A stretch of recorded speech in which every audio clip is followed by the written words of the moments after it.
सत्संगत्वे निस्संगत्वं निस्संगत्वे निर्मोहत्वं निर्मोहत्वे निश्चलतत्वं निश्चलतत्वे जीवन्मुक्तिः पुनरपि जननं पुनरपि मरणं पुनरपि जननी जठरे शयनम् इह संसारे बहुदुस्तारे कृपया पारे पाहि मुरारे। न स्वरूप अविशेषे भी कलम में देखिए कितना स्वरूप जो चैतन्य स्वरूप आत्मा है अविशेष सर्वत्र सामान्य है। सर्वत्र ये ज्ञान स्वरूप आत्मा जो है वो ज्ञान स्वरूप आत्मा सर्वत्र अभिव्यक्त हो ही रहा। जो व्यभिचार परिवर्तन हो रहा है वो अवस्था में हो रहा, अवस्था बदलती रहती है। लेकिन जो ज्ञान स्वरूप आत्मा है वो तो तीनों अवस्था में एक समान है और इसलिए कहते हैं सर्वत्र अव्यभिचारात् सर्वत्र मानी सर्व अवस्था में एक स्वरूप चैतन्य स्वरूप जो आत्मा जो है वो कभी भी बदलता नहीं, कभी उनका कोई विचार होता ही नहीं है। और इसलिए सत्यत्वम ज्ञ स्वरूप से सत्यत्वम ये ज्ञ स्वरूप आत्मा है वो सत्य है। सत्य और मिथ्या की जो व्याख्या शंकराचार्य करते हैं यद्रूपम निश्चितम तद्रूपम न व्यभिचरति इति सत्य। जिसका जिस रूप में हमने निश्चय किया है वो रूप में कोई परिवर्तन नहीं होता है तो वो सत्य है। यद्रूपम निश्चितम तद्रूपम व्यभिचरति इति असत्य मिथ्या। जो रूप में उनका निश्चय किया है वो रूप उनका बदल जाता है तो वो मिथ्या है, असत्य है। तो ज्ञ स्वरूप आत्मा जो है अव्यभिचारा कभी उनका स्वरूप बदलता नहीं, एक समान सर्वत्र है वो और इसलिए वो सत्य है। और ये अवस्था जो है वो परिवर्तनशील है, उतना ही नहीं इतर व्यभिचारा एक अवस्था में अन्य दो अवस्था नहीं है। देखो सीधा नियम है कि अब एक बार किसी का अभाव का अनुभव आपको होता है तो उनका अर्थ ये हुआ वो सत्य नहीं हो सकता। एक बार ही उनके अभाव का परिवर्तन का अनुभव हुआ तो वो सत्य नहीं। तो ये अवस्था त्रय जो है वो तो परिवर्तनशील है और इसलिए ज्ञ स्वरूप ही सत्य है क्योंकि सर्वत्र उनका अस्तित्व है, उनकी हाजिरी है सर्वत्र। जागृत अवस्था में भी आप चैतन्य स्वरूप है, स्वप्न अवस्था में भी आप स्वप्न स्वरूप है। वो पूर्व पक्षी कह रहा सुषुप्ते व्यभिचरति इति चेत्। बोले नहीं सुषुप्ति में कहाँ चैतन्य होता है, सब सो गए, कुछ है ही नहीं। अगर ऐसा आप कहते हैं न क्यों सुषुप्तस्य अनुभूयमानत्वात्, तो द्वैत और अद्वैत में यही एक भिन्नता है। द्वैतवादी कहते हैं ये अनुभव में आ रहा है इसलिए सत्य है और हम कहते हैं अनुभव में आ रहा है इसलिए वो सत्य नहीं। सुषुप्तस्य अनुभूयमानत्वात्, सुषुप्त अवस्था का आप स्वयं अनुभव कर ही रहे हैं। आप समझो सुषुप्त अवस्था का अनुभव होता ही है। जब उनका अनुभव हो रहा है, अनुभूयमानत्वात् माने उनका अनुभव हो रहा है तो वो तो अनुभव है। तो ठीक है ना, सुषुप्त अवस्था अनुभव है, सुषुप्त अवस्था मिथ्या है, हम कहाँ मना करें। लेकिन अनुभव करने वाला कौन है? ज्ञ स्वरूप। अनुभूयमान माने कि अनुभव हो रहा है उनका, तो अनुभव करने वाला होगा कि नहीं? अच्छा, अनुभव करने वाला कौन है? बिना स्वरूप आप स्वयं हो। देखो इसलिए मैं कहती हूँ, कई बात वेदांत में जो अभिव्यक्त होती है, अगर आप ठीक से समझते ना, ठीक से समझ, जागृत अवस्था आपकी नहीं है, स्वप्न अवस्था आपकी नहीं है, उसी प्रकार से सुषुप्ति अवस्था आपकी है ही नहीं, आप कभी सोते ही नहीं, क्योंकि सुषुप्ति अवस्था तो आपका अनुभव है। मन सो गया है, उपाधि सो गई है, आप तो कौन है? स्वरूप। सुषुप्ति में दो अनुभव होते हैं, हम देखते थे, हम किमपि न जानामि मया सुखेन निद्रानुभूयते। देखो तत्वबोध की जितनी भी व्याख्या है ना, याद रखनी ही, तभी ये वेदांत समझ में है। जिस प्रकार से हम रसायन शास्त्र पढ़ते हैं, भौतिक शास्त्र पढ़ते हैं, उनमें सब व्याख्या होती है, यहाँ भी व्याख्या है। संपूर्ण तत्वबोध माने क्या है? एक एक वस्तु की शंकराचार्य जी ने बहुत सुंदर व्याख्या की। तो सुषुप्ति अवस्था किसको कहते हैं? अहम किमपि न जानामि मया सुखेन निद्रानुभूयते। सुषुप्ति अवस्था अनुभव का विषय है। वो दो प्रकार के अनुभव है, मैं कुछ जानता नहीं हूँ, मैं आनंद से सो गया था, और इसलिए ये अनुभव हम कर रहे हैं। व्यभिचार सुषुप्तस्य स्फुरण व्याप्ततया साधक स्फुरणस्य आवश्यकत्वात्। अगर आप कहते सुषुप्ति में नहीं है, तो वो होगा कि सुषुप्ति साधक स्फुरणस्य सत्वे। सुषुप्ति में साधक स्फुरण तो माने कि अनुभव करने वाला है। आप देखो, भले वहां उनका स्फुरण नहीं हो रहा, अनुभव हो रहा है, ज्ञान नहीं है। मैं बार बार आपको कह रही हूँ कि अनुभव के चक्कर में मत पड़ो। अनुभव और ज्ञान बिल्कुल अलग है। सुषुप्ति अवस्था में आपका ये अनुभव है, मैं कुछ नहीं जानता हूँ, मैं सुख पूर्वक सो रहा, लेकिन वो जो अनुभव है, वो अनुभव का स्मरण आपको कब होता है? जागने के बाद आप ये कहते हैं। क्यों? क्योंकि ज्ञान जो है, आप समझो, ज्ञान जो है, ज्ञान के लिए हमें प्रमाण की आवश्यकता है, और वो जो प्रमाण जिसको हम मन बुद्धि कहते हैं, वो सुषुप्ति में सो गए, तो अनुभव हुआ है। लेकिन जब वो प्रमाण जागेगा, तो मन जागेगा, तब हमें वो ज्ञान होगा ना, क्योंकि प्रमाण प्रवृत्ति के बिना कोई ज्ञान नहीं। देखो इसलिए मैं कहती हूँ कि जितने ध्यान के आपको जाना चाहिए, लेकिन प्रमाण प्रवृत्ति नहीं है। जब तक प्रमाण प्रवृत्ति नहीं होगी, ज्ञान कैसे होगा? सुषुप्ति में भी हम अनुभव तो करते हैं, अनुभव करते हैं, लेकिन ज्ञान नहीं है। जागने के बाद हम कहते हैं,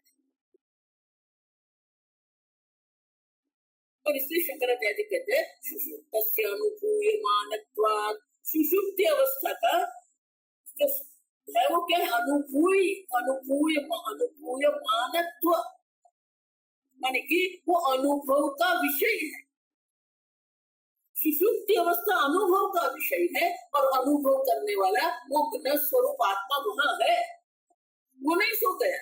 आप कभी भी वो नहीं, माने कि आप कभी भी सोते नहीं,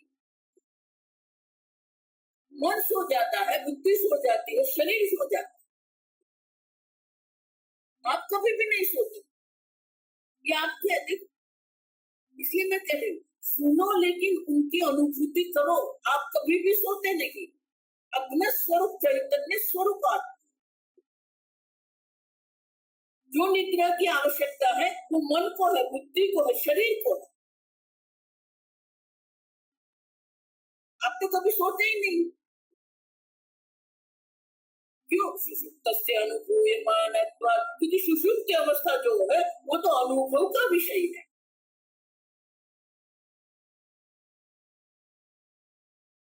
तो शंकराचार्य जी यहाँ बृहदारण्यकोपनिषद का मंत्र यहाँ अवतरित करते हैं। देखो ये बहुत सुंदर मंत्र। आप वो चैतन्य स्वरूप आत्मा है जिसका कभी भी लोप होता ही नहीं। स्वामी जी से कहते अल्लुक तृप्त कहते हैं। तो स्वामी जी ऐसे चश्मे निकाल के ऐसे करके कहते हैं अल्लुक तृप्त।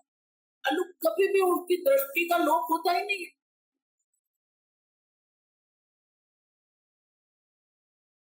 आप जो है वो सतत सदा सर्वदा सर्व वस्तु का अनुभव कर ही रहे, लेकिन अनुभव हो रहा है इसलिए तो कहते हैं कि मिथ्या है।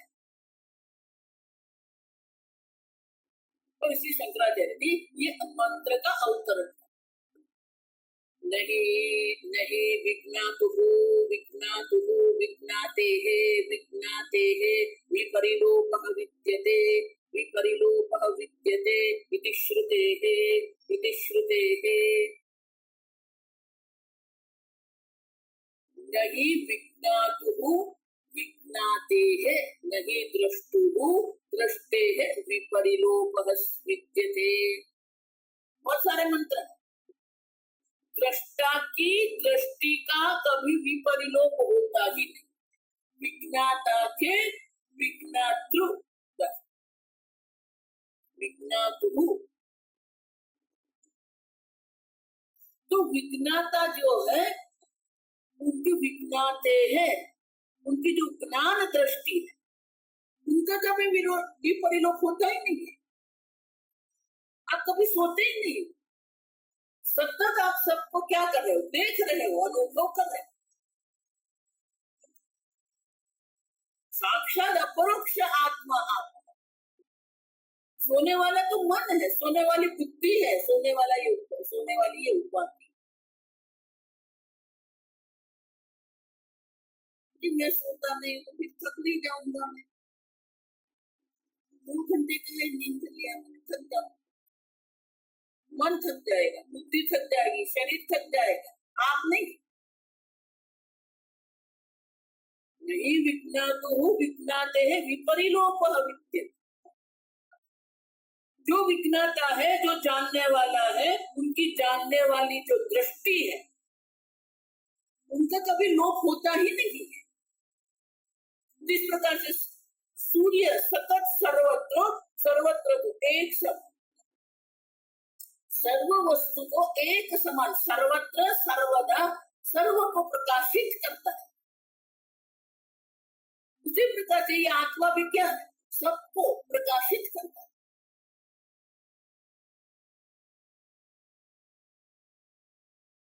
और इसीलिए सुषुप्ति अवस्था में भी वो ज्ञ स्वरूप है, नहीं है ऐसा मत मान। नहीं होता तो जागने के बाद ये अनुभव का स्मरण प्रत्यभिज्ञा जिसको हम कहते हैं। आपको प्रत्यभिज्ञा होगी ही कैसे? प्रत्यभिज्ञा हो रही है, आप ही आपकी सुषुप्ति किस प्रकार की थी वो वर्णन आप करते हो।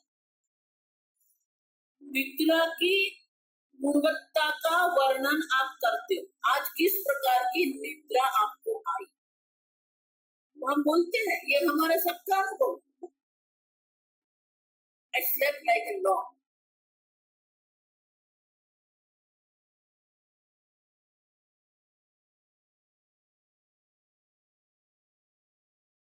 तो हमारी निद्रा किस प्रकार की थी वो हम जानते हैं।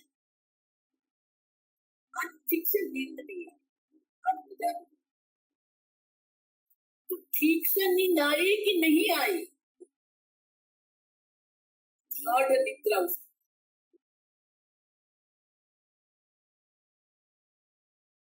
तो किस प्रकार की निद्रा आपकी थी वो अनुभव है आपको, माने कि सुषुप्ति अवस्था अनुभव का विषय, अनुभूयमान माने अनुभव का विषय है, और अनुभव करने वाले आप चैतन्य स्वरूप आप, और उनका कभी लोप होता ही नहीं। जो भी अवस्था, जागृत अवस्था है, स्वप्न अवस्था है, सुषुप्ति अवस्था है, उपायता प्रज्ञा हम देखेंगे। जागृत और स्वप्न अवस्था जो है उनके जो अंतराल अवस्था जो तंत्र अवस्था है,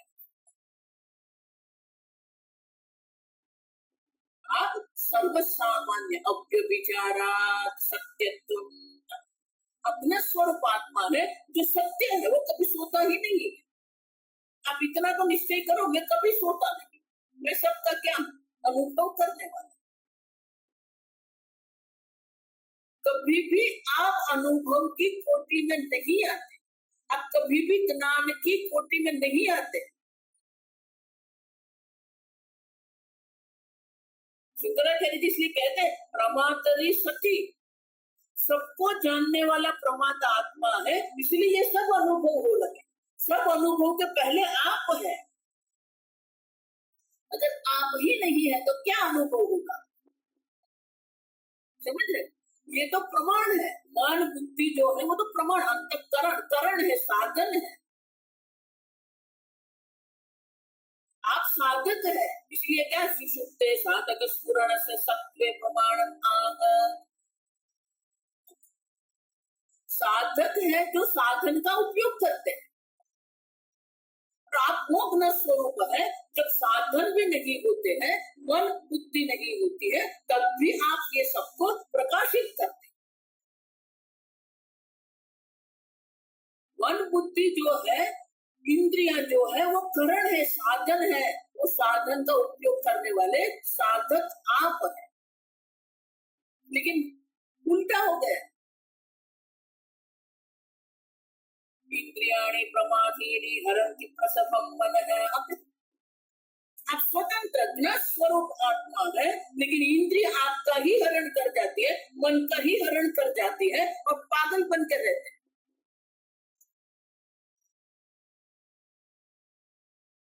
अब तो साधक है, इंद्रियों का भी कौन है? इंद्रियों को इंद्रिय श्रोत्रस्य श्रोत्रम चक्षुषस्य चक्षुः,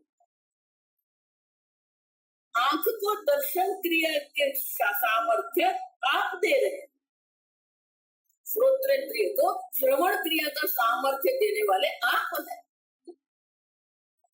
उसी इंद्रिय के पीछे हम पड़े, उसी इंद्रिय के विषय के हम पीछे पड़ते हैं। परतंत्रता ये सब चर्चा क्यों हो रही है? आप स्वतंत्र सत्य स्वरूप आप हमेशा इंद्रिय के भोग में पड़े रहते। भोग करना ये परतंत्रता है। लोग आजकल ये मान रहे हैं मैंने ये भोग किया, मैंने अपनी मानते हैं, वो स्वतंत्रता नहीं है। आजकल जो हो रहा है, विवाह प्रसंग होता है या घर में वास्तु पूजन होता है, अपने भोग को प्रकट करते रहते हैं।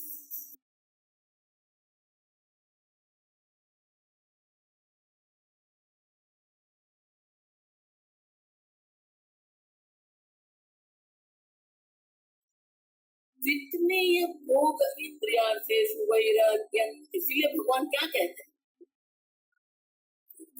ये सब क्या है? ये ही संस्पर्शजा भोगा दुःखयोनयः।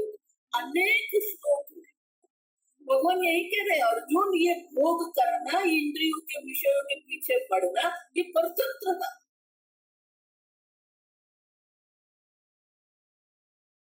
हमारी इंद्रियों पर हमारा ही नियंत्रण प्रभुत्व होना चाहिए। और ये किसके कारण हो रहा है? कामेश क्रोधेश, हमारे ही रागद्वेष। और ये रागद्वेष है, कोई रागद्वेष की निवृत्ति नहीं कर सकते। इंद्रियाणि मनोबुद्ध्यस्य अधिष्ठानमुच्यते। आपकी परतंत्रता क्यों है? जब साधक है, ये साधन का उपयोग करने वाले साधक आप है।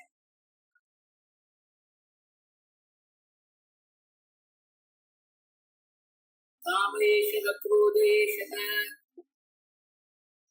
आपकी परतंत्रता का कारण एक काम है। तो वही काम राग और द्वेष के रूप में अभिव्यक्त हो रहा है। इंद्रियाणि इंद्रियार्थेषु राग द्वेषु व्यवस्थितौ।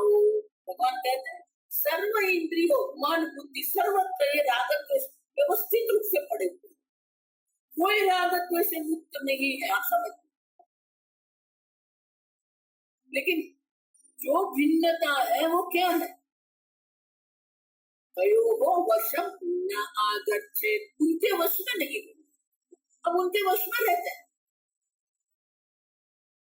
महाराज इसलिए कहते हैं आप जप करो, लेकिन आपके मन के हिसाब से आप जप कर रहे हैं तो वो भी आपके परतंत्र। गुरु के आदेश से जप करो, गुरु के आदेश से आप तपस्या, नहीं तो वही आपको परतंत्र बनाते रहेंगे, आपके मन में अहंकार उत्पन्न करेंगे। जब तप आपके अहंकार के पोषण के लिए नहीं है, आपकी विशेषता बढ़ाने के लिए नहीं है, आपके अंतःकरण की शुद्धि के लिए। यज्ञ दान तप कर्म पावनानि मनीषिणाम्, अंतःकरण शुद्धि के ये तीन ही साधन है, यज्ञ दान तप। लेकिन उसी में हम अहंकार करके बैठते हैं तो अंतःकरण की शुद्धि होती ही नहीं, और हम वही अंतःकरण के पराधीन होकर बैठे रहते हैं। ये सब हमारे अनुभव का विषय है, अपूर्ण स्वरूप चैतन्य है, जिसके कारण ये सब तपस्या भी हो रही है, ज्ञान भी हो रहा है, दान भी हो रहा है, यज्ञ भी हो रहा है।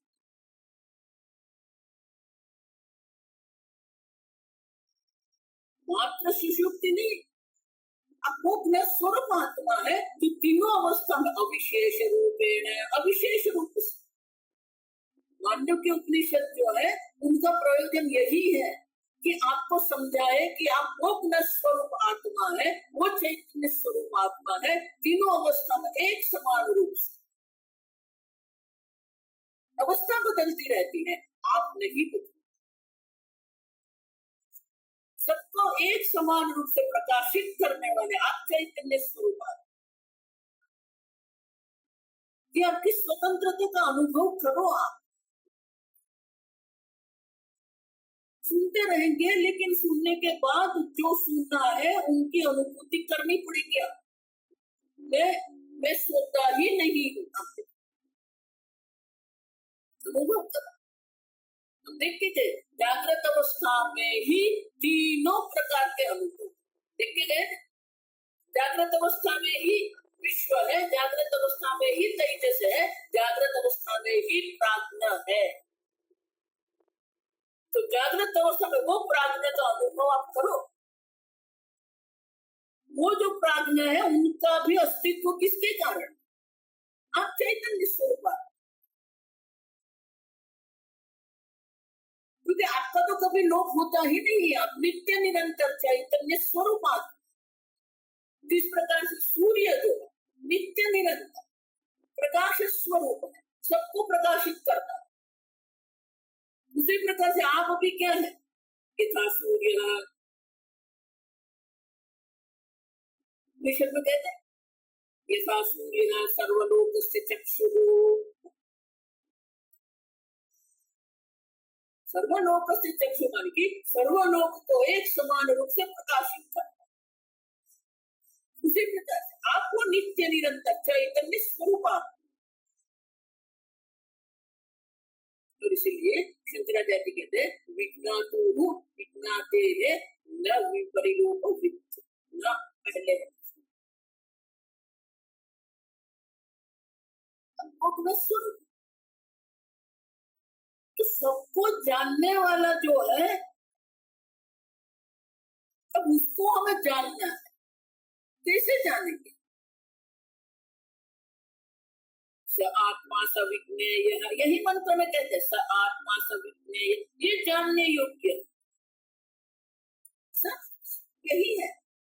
ये जो ब्रह्म स्वरूप आत्मा जो है, अयमात्मा ब्रह्म, ये जो ब्रह्म स्वरूप आत्मा है वही ज्ञान विज्ञेय है और जानने योग्य। लेकिन कैसे जानेंगे? क्योंकि ज्ञान के लिए प्रमाण प्रवृत्ति की आवश्यकता होती।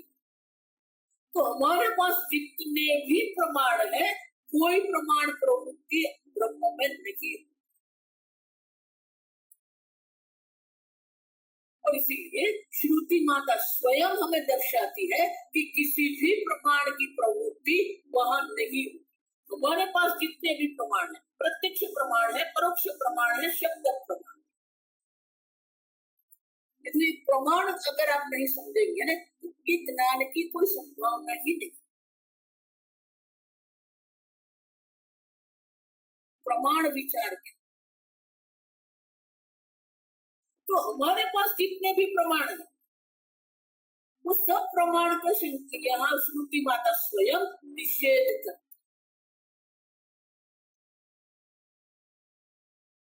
वहां निषेध कर दिया। ज्ञान तक प्रज्ञा ये अवस्था का निषेध कर दिया। आप सब जागृत अवस्था और सुषुप्ति अवस्था, अंतराल जो अवस्था, वो भी ब्रह्म नहीं है। न प्रज्ञम न अप्रज्ञम न प्रज्ञान जनन। तो बोले ये जो स्वरूप आत्मा है, आप श्रुति माता स्वयं कह रही है विज्ञेय, यहाँ ही नहीं आते, सर्वत्र यही है। गीता में विज्ञेयम यत् प्रवक्ष्यामि यज्ञात्वा अमृतमश्नुते, तैत्तिरीय उपनिषद में वही कर, यतो वा इमानि भूतानि जायन्ते येन जातानि जीवन्ति यत् पर्यन्तमपि संविशन्ति तद्ब्रह्म तद्विजिज्ञासस्व। उनको जानने की इच्छा करो। जैसे ही ये ज्ञान शब्द आता है ना, प्रमाण आ जाता है।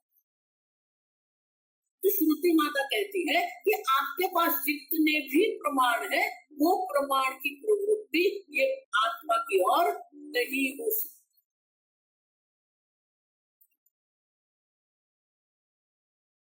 मंत्र बहुत होते, आप अनुवाद पढ़ेंगे कुछ नहीं होगा।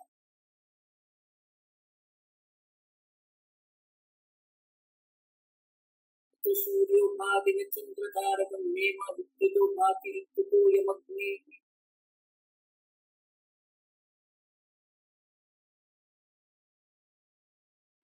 वो आत्मा स्वप्रकाश स्वतसिद्ध, देखो मैं पुनः पुनः क्या, स्वतसिद्ध स्वप्रकाश चैतन्य स्वरूप आत्मा, आपको प्रकाशित करने की आवश्यकता ही नहीं है।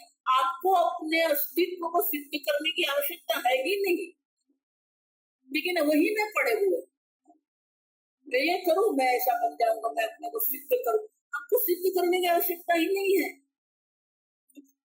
अपने अस्तित्व को सिद्ध करने में हम क्या क्या करते हैं।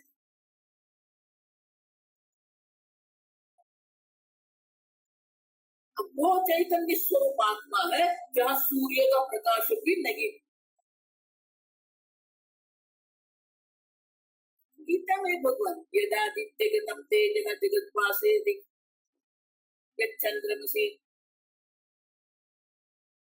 ये गहनता सूर्य का प्रकाश है। सूर्य उनको प्रकाशित न सूर्यो भाति न चंद्रतारकम नेमा विद्युतो भाति कुतो नेना विद्युतो भाति कुतो यमग्निः।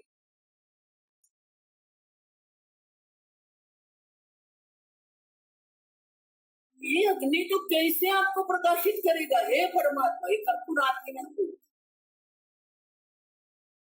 तो सूर्य है नहीं, आप देखो सूर्य जो है वो किसका अधिदैव है? चक्षु का। मन जो है वो किसका अधिदैव है? चंद्र जो है वो किसका अधिदेव है? मन का अधिदेव। अग्नि किसका अधिदेवता है? वाणी का अधिदेव।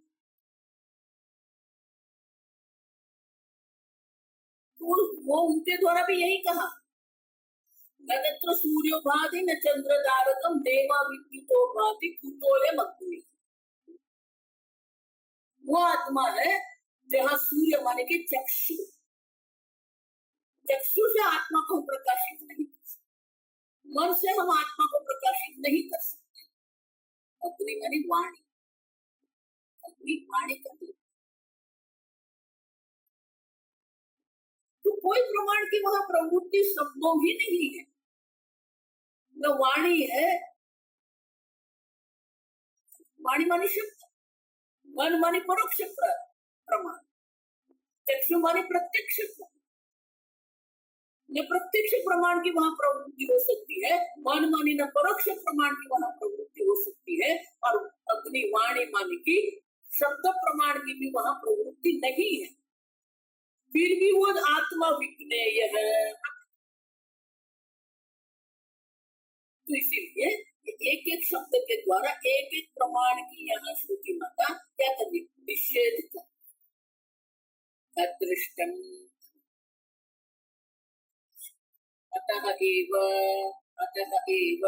अदृष्टम अदृष्टम यस्मात् अदृष्टम यस्मात् अदृष्टम तस्मात् अव्यवहार्यम तस्मात् अव्यवहार्यम।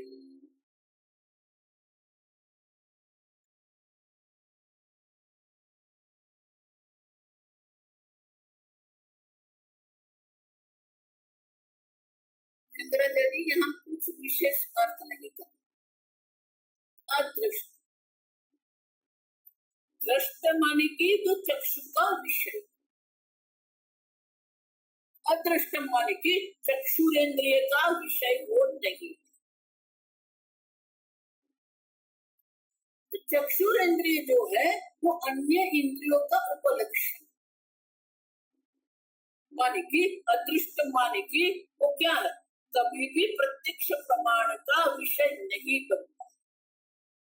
दृश्य से एव अर्थ क्रिया दर्शनात् अदृष्टत्वात् अर्थ क्रिया राहित्यम। जिसका हम दर्शन करते हैं वो ही हमारे व्यवहार का विषय बन सकता है। तो ये आत्मा जो है अदृष्ट है माने की, चक्षुरेंद्रिय माने की ज्ञानेंद्रिय का विषय नहीं है। प्रत्यक्ष प्रमाण का विषय ये आत्मा नहीं। और जब वो इंद्रियों का विषय नहीं है तो इंद्रियों के विषय से ही हम सब व्यवहार करते हैं। हमारा जितना भी व्यवहार ये जगत में हो रहा है, इसलिए आनंद गिरी महाराज कहते हैं दृष्टस्य एव अर्थ क्रिया दर्शनात्। जो वस्तु हमारे इंद्रिय का विषय बनता है वही हमारे अर्थ क्रिया दर्शनात् मानी हमारे व्यवहार में उनकी उपयोगिता होती है।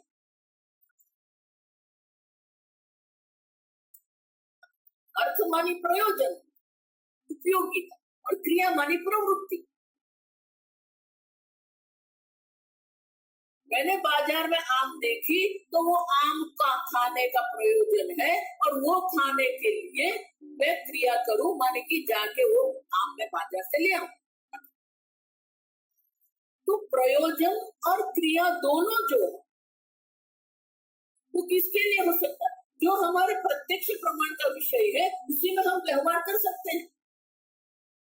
अब जब वो अदृष्ट है, यस्माद् अदृष्टम, शंकराचार्य कहते हैं अदृष्ट होने के कारण, यस्माद् अदृष्टम माने कि अदृष्ट होने के कारण ही अव्यवहार्यम, कोई व्यवहार योग्य है ही नहीं। अर्थ क्रिया राहित्यम इति विशेषणं यस्मादिति, माने कि वो ज्ञानेंद्रिय का प्रत्यक्ष प्रमाण का विषय नहीं। जब प्रत्यक्ष प्रमाण का विषय नहीं है तो व्यवहार योग्य भी नहीं। अव्यवहार्यम अग्राह्यम कर्मेंद्रियैः, अग्राह्यम अग्राह्यम कर्मेंद्रियैः अलक्षणम अलक्षणम अलिंगम अलिंगम इति एतत् अनुमेयम इत्यर्थः अनुमेयम इत्यर्थः। अतः अतः एव अचिन्त्यम अतः अतः अतः एव अव्यपदेश्यं शब्दैः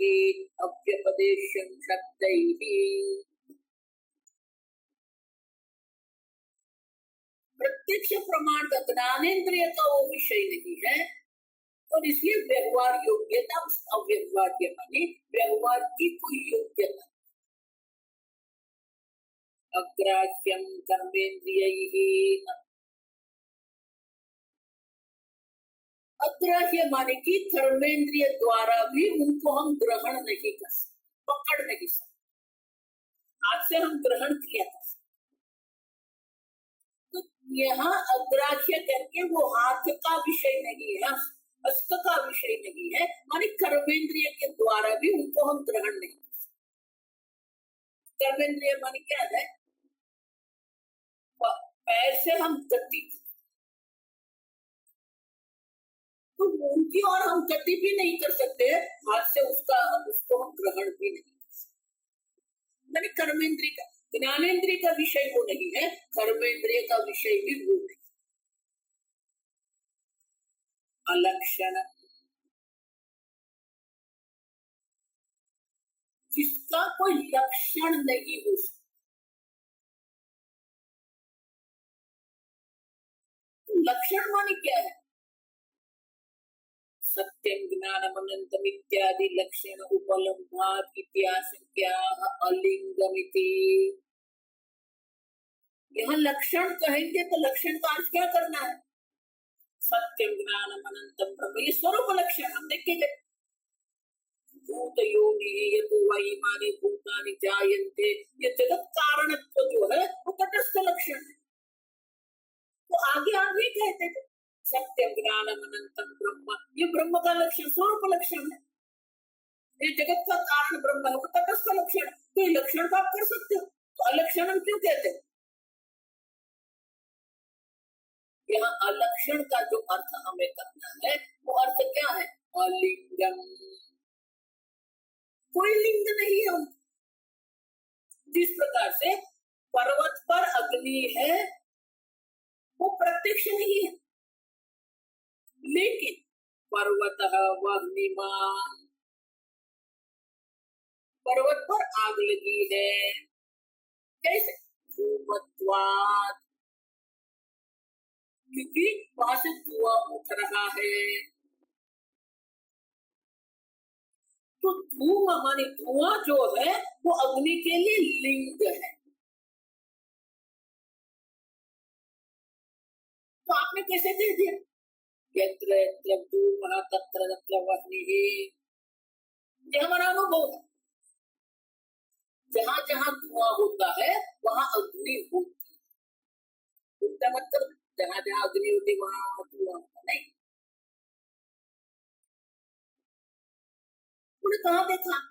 पाकशाला या रसोई में हम देखते हैं, पहले जो लकड़ी से सब रसोई होती थी,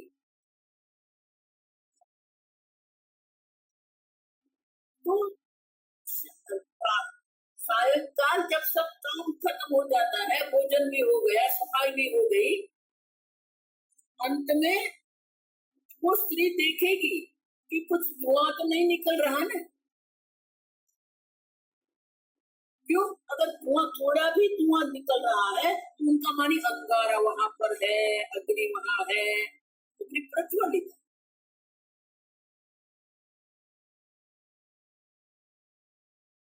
तो अग्नि के लिए धुआं जो है वो लिंग है, जिसके कारण हम अग्नि को जान सकते, अग्नि की हाजिरी को हम जान सकते।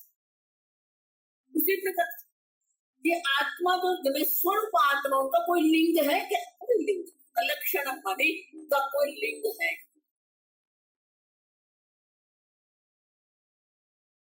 अलिंग है माने क्या है? अलिंगमिते तद अनुमेय इत्यतः, उनका अनुमान हो नहीं,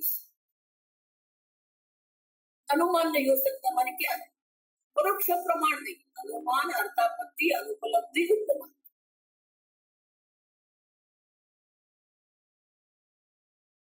और ये लिंग भी जो है अलक्षणम अलिंगम, ये परोक्ष प्रमाण जो है वो प्रत्यक्ष प्रमाण पर आधारित है। आपने अग्नि और धुआं साथ में देखा है, और इसलिए जब आप धुआं देखते हैं तो आप अग्नि का अनुमान करते हैं,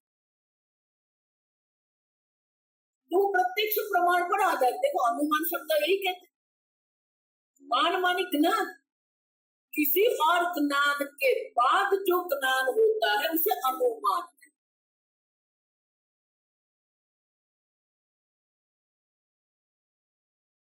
अनुमान किसी और ज्ञान के बाद जिसको धूम और अग्नि दोनों हमने साथ में देखा, वो ज्ञान के आधार, वो प्रत्यक्ष ज्ञान के आधार पर हम अनुमान कर सकते हैं कि पर्वत पर अग्नि।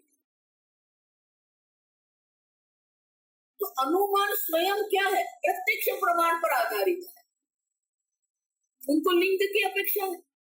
अब ये आत्मा में कोई लिंग है ही नहीं, आत्मा प्रत्यक्ष प्रमाण का विषय नहीं बन सकता है, तो परोक्ष प्रमाण का विषय तो कैसे आनंदमय या कैसे शंकराचार्य कहते हैं वो परोक्ष प्रमाण का विषय नहीं। अतः एव अचिंत्यम, और इसलिए वो आत्मा कैसे अचिंत्य है, मन के द्वारा उनका चिंतन नहीं हो सकता।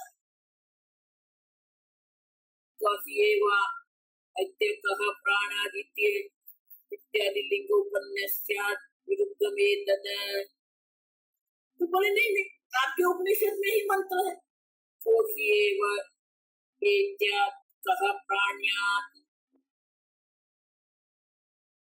बोले आपके उपनिषद में तो है, किसके कारण ये प्राण चल रहे हैं, किसके कारण ये दर्शन क्रिया हो रही है, तो बोले ये लिंग तो है, लिंग है लेकिन अनुमान अनन्वेय। अनुमान क्यों? प्रत्यक्ष अनुमान विषयत्व प्रयुक्त विशेषणांतरमाह,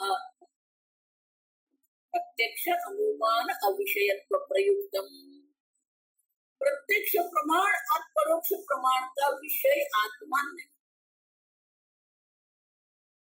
देखो, प्रमाण प्रवृत्ति से ज्ञान होता है, लेकिन प्रत्यक्ष प्रमाण का विषय नहीं है, परोक्ष प्रमाण का विषय नहीं है, और इसीलिए अचिंत्यम, अतः एव अचिंत्यम, और इसके कारण ही आत्मा चिंतन का विषय नहीं है।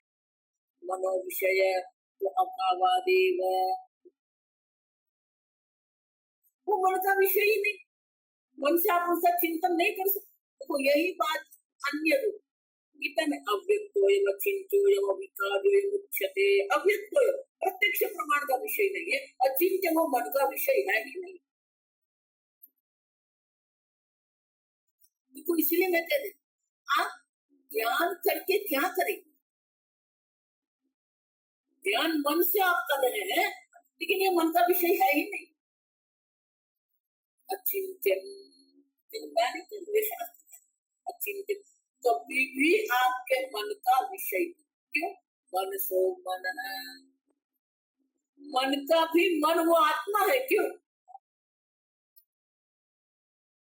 यन मनसा न मनोते ये न भूत मनोमत, जिसका मन के द्वारा हम मनन नहीं कर सकते हैं, लेकिन जिसके कारण मन चिंतन कर रहा है, तदेव ब्रह्मत्वं विद्धि।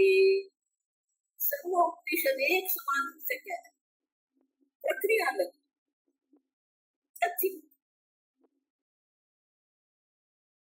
कभी वो मन का विषय नहीं हो सकता, मनो विषय तो अभावादेव, वो प्रत्यक्ष प्रमाण का विषय नहीं है, इसलिए परोक्ष प्रमाण का विषय नहीं हो सकता है। जो प्रत्यक्ष परोक्ष प्रमाण से जिसको जान नहीं सकते, उनका मन से हम चिंतन नहीं कर सकते। जो प्रत्यक्ष प्रमाण अनुमान प्रमाण से हम जानते हैं, उसका मन के द्वारा हम चिंतन कर सकते हैं। लेकिन ये आत्मा जो है वो मन का विषय नहीं हो सकता, क्योंकि प्रत्यक्ष और परोक्ष प्रमाण का विषय है ही नहीं। अब जब चिंतन योग्य नहीं है, अतः एव अव्यपदेश्यम शब्दैहि, अब जिसका हम ये ब्रह्म है इस प्रकार से उपदेश नहीं कर सकते, तो मन का विषय नहीं, मन से चिंतन नहीं कर सकते हैं, और इसलिए वो शब्द का विषय भी शब्द के द्वारा उनका निर्देश नहीं हो सकता। शब्द प्रवृत्ति है तत्प्रवृत्ति पूर्वकत्वादित्या अतः एव, तो बोले वो प्रत्यक्ष प्रमाण का विषय नहीं है, परोक्ष प्रमाण का विषय नहीं है, मन उनका चिंतन नहीं कर सकता है, शब्द के द्वारा भी हम उनका निर्देश नहीं कर सकते। आगे कहते हैं शब्द अनभिधेयत्वम्, शब्द का जो क्षेत्र जो है वो जाति गुण क्रिया संबंध है, लेकिन ये जो ब्रह्म जो है उनका कोई निराकार है, सर्वव्यापी है, इसलिए वो जाति रूप में शब्द प्रवृत्ति का निमित्त जाति उसमें नहीं है, शब्द प्रवृत्ति का निमित्त गुण भी नहीं है क्योंकि निर्गुण है। शब्द प्रवृत्ति का निमित्त क्रिया है, लेकिन आत्मा तो क्या है, अक्रिय है। शब्द प्रवृत्ति का निमित्त जो है वो संबद्ध हो सकता है, लेकिन आत्मा एक अद्वितीय है। इस प्रकार से एक अद्वितीय निराकार, निर्गुण निराकार निष्क्रिय आत्मा है, तो उनका शब्द के द्वारा कभी भी निर्देश हो ही नहीं सकता। अव्यपदेश्यम, और जिसका चिंतन न होने के कारण भी वो क्या है, वो कभी भी शब्द विषय नहीं, शब्द प्रमाण का वो विषय नहीं। बोले आप बोल रहे हो विघ्नेश, और आप बोल रहे किसी प्रमाण से वो जानने योग्य नहीं है, तो है ही नहीं बोलना। तर्हि यथोक्तं वस्तु नास्ति एव प्रमाण अभावात् इति आशंक्यताः। जिस प्रकार से प्रमाण प्रवृत्ति करके आप ये ब्रह्म को जानने का प्रयत्न कर रहे हैं वो संभव नहीं। उसका अर्थ ये नहीं है कि है ही नहीं, और जानने योग्य, लेकिन तुम्हारे पास जितने भी प्रमाण है वो प्रमाण के द्वारा हम उसको नहीं जान सकते। तो कैसे जानेंगे? एक आत्म सारम,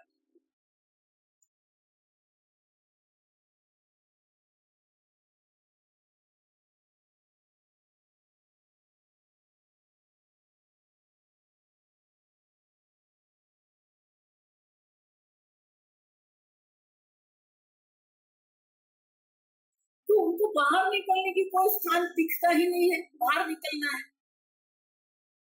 वो क्या करेगा? बारी होती है, बारी खोलते नहीं, कोई तो स्थान उनको बाहर निकलने का मिल जाता है।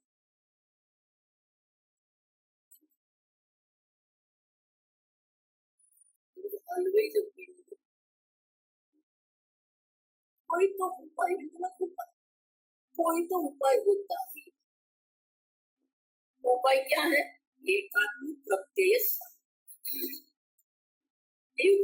मांडुक्य यही है, एकात्म प्रत्यय, पूरा मांडुक्य लक्षण। एकात्म प्रत्यय सारम, एकात्म प्रत्यय सारम, जागृतादिस्थानेषु, जागृतादिस्थानेषु एकः अयम् आत्मा इति, एकः अयम् आत्मा इति अव्यभिचारी, अव्यभिचारी यः प्रत्ययस्तेन, प्रत्ययस्तेन अनुसरणीयम्, अनुसरणीयम्।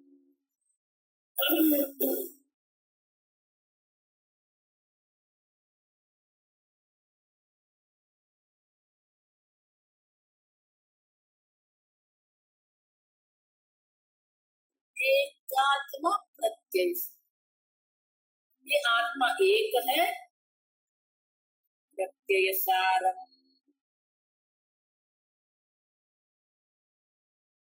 प्रत्यय सार है। दो अर्थ, पहला अर्थ क्या है? जागृतादिषु, जागृतादि स्थानेषु, जागृतादि स्थानों में एकः अयमा, एक ही अवस्था तीन है, लेकिन आत्मा क्या है? अव्यभिचारी, सर्वत्र एक समान। जागृतादि स्थानेषु एकः अयमात्मा इति अव्यभिचारी यः, अवस्था बदलती रहती है, आत्मा एक ही। जागृत अवस्था में भी वही आत्मा है, स्वप्न अवस्था में भी वही गुण स्वरूप आत्मा है, सुषुप्ति अवस्था में भी वही गुण स्वरूप आत्मा।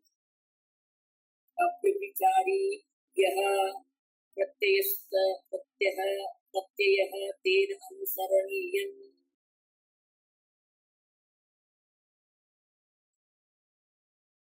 यह प्रत्ययस्तेन, प्रत्येक वृत्ति में, प्रत्येक प्रतीति में वो है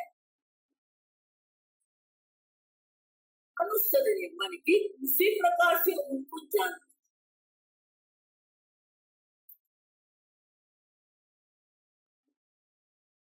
वही है, जागृत अवस्था में भी वही है, स्वप्नावस्था में भी वही है, सुषुप्ति अवस्था में भी वही एक अद्वितीय आत्मा।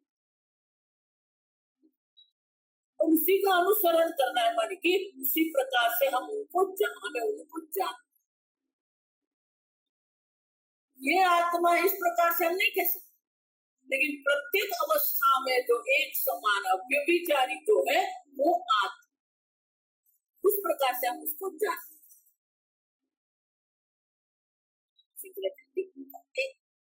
और एक अथवा अथवा एक आत्मा प्रत्ययः, एक आत्मा प्रत्ययः सारं प्रमाणं यस्य, सारं प्रमाणं यस्य तुरीयस्य अधिगमे, तुरीयस्य अधिगमे तत्तुरीयं, तत्तुरीयं एकात्म प्रत्यय सारं, एकात्म प्रत्यय सारं,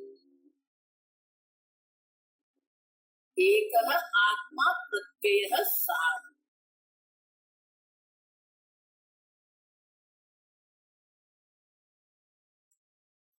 प्रत्येक सार आत्मा प्रत्यय सारम प्रमाणम यस्य तुरीयस्य।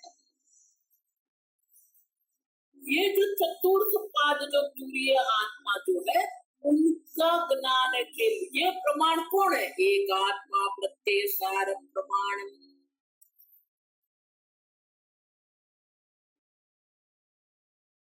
ये अपरोक्ष आत्मा जो है, अपरोक्ष आत्मा प्रत्यय से आत्मनि प्रमाण,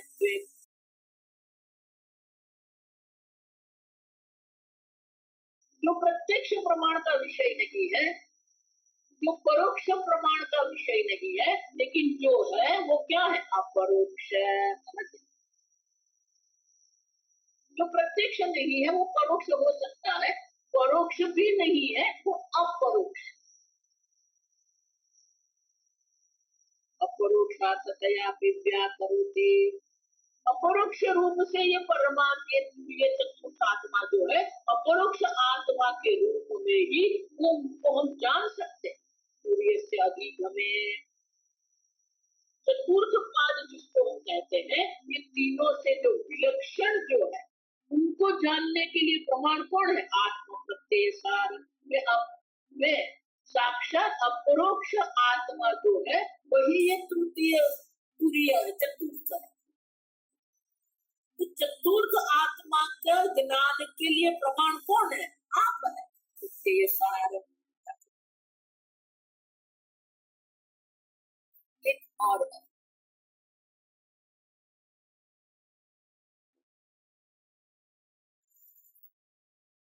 प्रत्यय का अर्थ हो सकता है वृत्ति, माने कि वृत्ति को हम प्रत्यय कहते हैं। वो प्रत्यय का जो सार है वो आत्मा, प्रत्येक वृत्ति में आत्मा अभिव्यक्त हो ही रहा। एकात्म प्रत्यय, वृत्ति में अनेकता है, वृत्ति में परिवर्तन है, वृत्ति उत्पन्न होती है, वृत्ति रहती है और वृत्ति शांत हो जाती है। इनका जो सार जो है वो आत्मा, वो एक से एकात्म प्रत्यय। प्रतिबोध विदितम वदन, प्रतिबोध, प्रतिबोध माने प्रत्येक वृत्ति में वो आत्मा तत्व जो है अभिव्यक्त हो ही रहा, क्योंकि प्रत्येक वृत्ति का जो सार है वो आत्मा। चैतन्य से ही वृत्ति उठती है, चैतन्य में ही वृत्ति रहती है, चैतन्य में ही वृत्ति शांत। विशेष वृत्ति की आवश्यकता नहीं है। प्रत्येक वृत्ति में वो चैतन्य अभिव्यक्त हो ही रहा है। और इसीलिए एकात्म वृत्ति, एक ही आत्मा है, वो सर्व वृत्तियों जो है, अनेक वृत्ति जो है, अनेक और विविध वृत्ति का सार जो है, वो चैतन्य स्वरूप आत्मा। यानी कि प्रत्येक वृत्ति जो है वो आत्मा का, अपरोक्ष आत्मा को ही अभिव्यक्त कर। लेकिन हम लोग क्या करते हैं, मन की भी एक विशेष अवस्था का प्रयत्न करते। प्रकृति त्रिगुणात्मिका है, वही त्रिगुणात्मिका प्रकृति से ही ये मन की उत्पत्ति हुई है, वही मन में ये त्रिगुणात्मिका प्रकृति अभिव्यक्त होती है। सात्विक होता है, वहां राजसिक होता है, तामसिक होता है। तो वृत्ति भी अनेक प्रकार की, सात्विक वृत्ति भी हो सकती है, राजसिक वृत्ति भी हो सकती है, तामसिक वृत्ति भी हो सकती है। लेकिन उससे चैतन्य स्वरूप, उनका सार जो चैतन्य स्वरूप आत्मा है, उसको कोई फर्क नहीं पड़ता।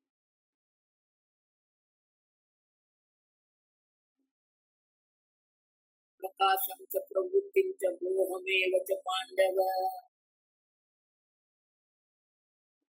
न द्वेष्टि प्रवृत्तानि निवृत्तानि च न कांक्षति। गुणातीत किसको कहते हैं?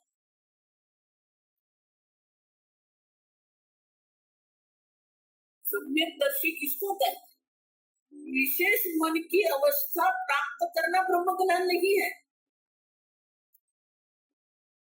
भगवान क्या कहते हैं? प्रकाशम, प्रकाशम माने की सात्विक वृत्ति, प्रवृत्ति राजसिक वृत्ति, मोहमेव च पांडव तामसिक वृत्ति।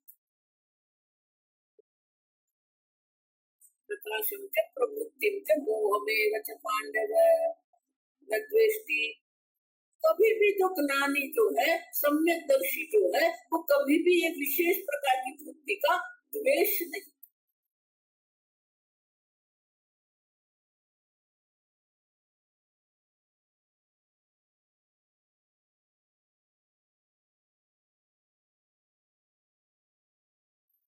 न द्वेष्टि प्रवृत्तानि माने कि किसी भी प्रकार की प्रवृत्ति मन में होती है, सात्विक राजसिक तामसिक, न तो उनका द्वेष नहीं करता। निवृत्तानि च न, उनकी निवृत्ति की भी हम इच्छा नहीं करते। देखो इसलिए मैं बार बार कहती हूं कि जितने संप्रदाय चल रहे वो क्या कर रहे, संसारी लोग जो है ये उपाधि की, उपाधि के साथ खटपट करते। जो योगी लोग हैं वो मन के साथ खटपट करते रहे, मेरा मन समाधिस्थ है, मेरा मन सात्विक है। अमेरिका में लोग ने सात्विक को भी योग, सात्विक योग क्या खटपट चलती। शास्त्रों को ये किसी से कोई संबंध नहीं है, आप समझना। सब अपने मन मन से चलता है। हास्य योग, नृत्य योग,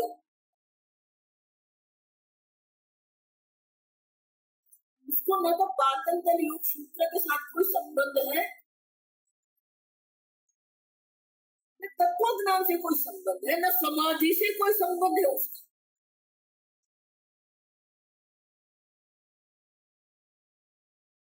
नहीं स्वामी जी, निवृत्त हो गए हमारे सीनियर सिटीजन क्लब जो है, हमने दूसरा ग्रुप बना। क्या ग्रुप? हास्य योग ग्रुप। हम ध्यान में जाते और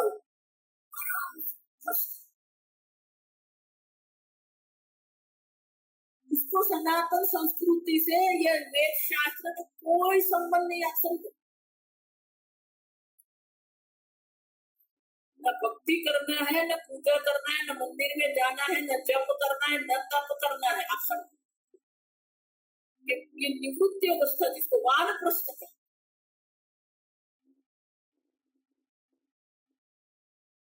एक ये वानप्रस्थ अवस्था भी ठीक हो जाए ना, तो हमारे हिंदू धर्म में सब ठीक हो जाए, वृद्धाश्रम की भी आवश्यकता नहीं। निवृत्त होकर क्या करते? भोग की ओर जा,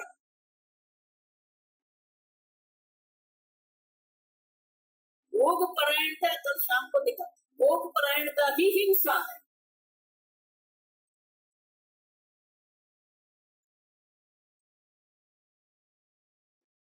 तो मन की विशेष अवस्था जो है वो ब्रह्म ज्ञान नहीं है।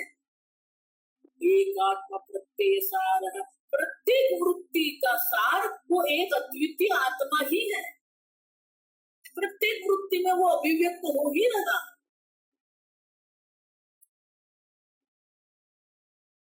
एकात्म प्रत्यय सार है, प्रत्येक वृत्ति में वही चैतन्य भी, यही रासलीला है। अंगना अंगना अंतरे माधव है, माधव माधव अंतरे अंगना। गोपियों के साथ भगवान रासलीला, भगवान सच्चिदानंद ब्रह्म है। गोपियां जो है वो वृत्ति, हमारी दृष्टि नाम रूप वाली वृत्ति पर ही रहती है।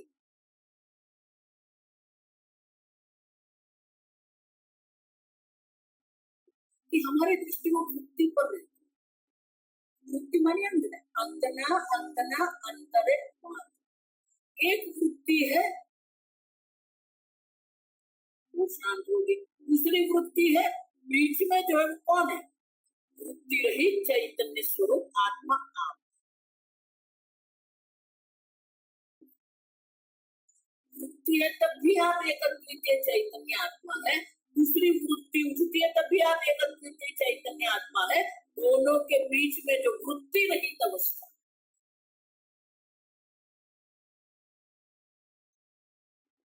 तो दृष्टि हमारी वृत्ति पर रहती है, इसलिए कहते हैं अंगना अंगना अंतरे माधव है। अब वृत्ति से आपकी वृत्ति को हटा के आपकी दृष्टि कहाँ कर दो? माधव पर कर दो। माधव माधव अंतरे अंगना, चैतन्य स्वरूप आत्मा है। वृत्ति उठती है, शांत हो गई, चैतन्य स्वरूप आत्मा है। शिफ्ट विजन, दृष्टि ही बदल। चैतन्य स्वरूप आत्मा एक आत्मा प्रत्यय सार है। वृत्ति उठती है, रहती है, शांत हो जाती, वृत्ति उठती है, रहती है, शांत। आप तो एक आत्मा प्रत्यय सार। अब ये विचार, इस प्रकार से हम ये ब्रह्म आत्मा को जान सकते। ओम असतो मा सत्तमय, तमसो मा ज्योतिर्गमय, मृत्योर्मा अमृतंगमय। ओम पूर्णमदः पूर्णमिदं पूर्णात् पूर्णमुदच्यते, पूर्णस्य पूर्णमादाय पूर्णमेवावशिष्यते। ओम शांति शांति शांति। हरि ओम। श्री गुरुभ्यो नमः। हरि ओम।